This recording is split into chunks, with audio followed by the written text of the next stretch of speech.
Historical figures can be difficult to understand. What are their motivations? Let's think about Muhammad's motivations using what Muslim sources say about their own prophet. To answer this, we'll use only historical sources that are trusted by Muslims. The Quran says that Muslims have an excellent model in the Messenger of Allah. How do Muslims know what Muhammad did and said? They have the Sunnah, historical records of the teachings, actions, and judgments of Muhammad. These sources are collected online, and you can check everything this video says via the video description. Let's take a look at some episodes in the life of Muhammad and see if we can understand. In Quran 4:3, it says, "And if you fear that you will not deal justly with the orphan girls, then marry those that please you of other women, 2 or 3 or 4. Muslim men are allowed to marry up to 4 wives. Allah has decreed this in the Quran for all of Allah's followers. Except Muhammad, who we are told in Sahih al-Bukhari, the Prophet used to go around, have sexual relations with all his wives in one night, and he had 9 wives. Is this allowed? Yes. Muhammad's extra wives are explicitly permitted in Quran 33:50. O Prophet, we have made lawful for you your wives to whom you have paid their dowries, as well as those in your possession, whom Allah has granted you, and the daughters of your paternal uncles and aunts, and the daughters of your maternal uncles and aunts, who have emigrated like you. Also a believing woman who offers herself to the Prophet if he is interested in marrying her. This is exclusively for you, not for the rest of the believers." The Quran allows Muhammad to have more wives than everyone else. On a totally unrelated note, the Quran, which you'll remember allows Muhammad to have more wives than everyone else, was revealed to Muhammad. But that's a coincidence. Muhammad just wants to obey the word of Allah, that only he can hear. What other possible motivation could Muhammad have for saying that Allah allows him to marry enough wives so that he can have sex 9 times every night? Actually, Muhammad had a total of 11 wives during his life. 9 was just the most that he had at one time. One of Muhammad's wives was Sada bint Zamah, who married the Prophet when she was 50 years old. A few years later, Muhammad married another wife, Aisha. Many places in the Hadith confirm the following account from Sahih al-Bukhari.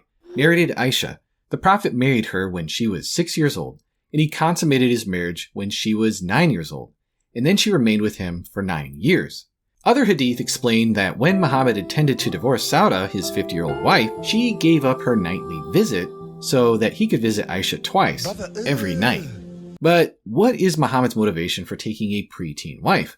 Thankfully, Sahih al-Bukhari tells us where that idea came from. Narrated Aisha, the Prophet said to her, "You have been shown to me twice in my dream. I saw you pictured on a piece of silk, and someone said to me, 'This is your wife.' When I uncovered the picture, I saw that it was yours. I said, 'If this is from Allah, it will be done.'" Allah revealed that Muhammad should marry a preteen girl. On a totally unrelated note, this revelation, which you'll remember, allows Muhammad to marry a preteen girl, was revealed to Muhammad. But that's a coincidence. Muhammad just wants to obey the word of Allah, that only he can hear. What other possible motivation could Muhammad have for saying that Allah allowed him to marry a preteen girl? Muhammad had the great privilege of giving his first cousin, Zainab bint Jahsh, to his adopted son, Zayd bin Muhammad, as his wife. How wonderful! Zainab bint Jahsh was a beautiful young woman. According to the history of al-Tabari, one of Islam's most trusted histories of Muhammad's life, after they are married, Muhammad accidentally sees Zainab at home when she had dressed in haste. She jumps to her feet and runs to the door, but Muhammad turns away and will not come inside. Hearing of this later, Zayd offers to separate from his wife so that Zainab could be Muhammad's 6th wife. Muhammad refuses. She's his daughter-in-law and his first cousin. It's incest. But then Muhammad, overwhelmed by the power of revelation, is given permission to marry the wife of his adopted son. How? Allah provides, by abolishing adoption.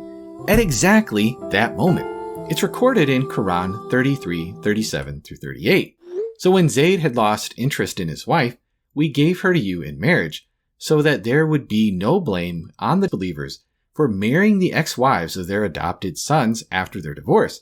And Allah's command is totally binding. There is no blame on the Prophet for doing what Allah has ordained for him. The Quran allows Muhammad to marry the beautiful ex-wife of his adopted son. On a totally unrelated note, the Quran, which you remember, allows Muhammad to marry the beautiful ex-wife of his adopted son, was revealed to Muhammad.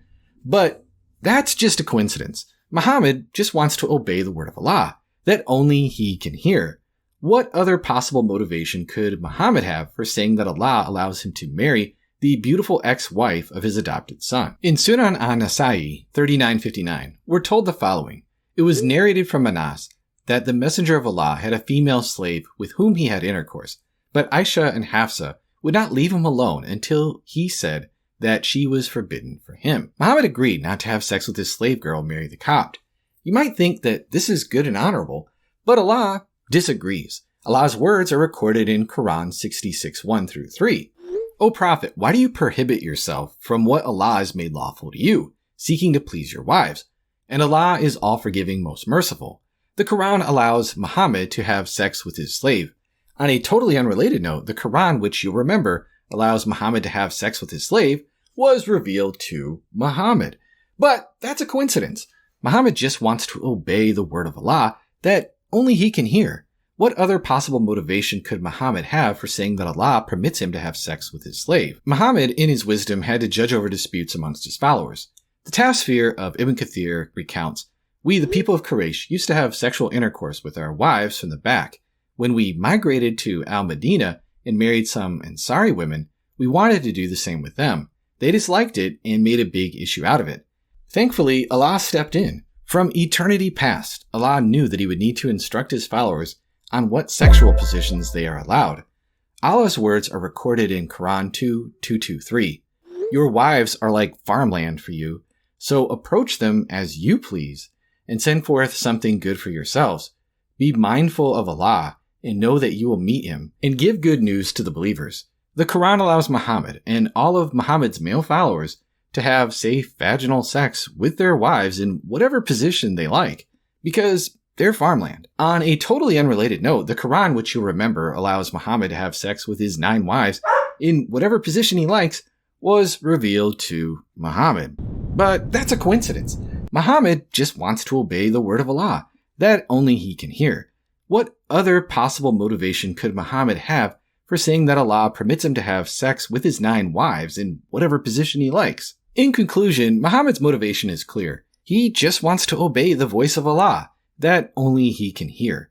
What an excellent role model. What a selfless servant of Allah.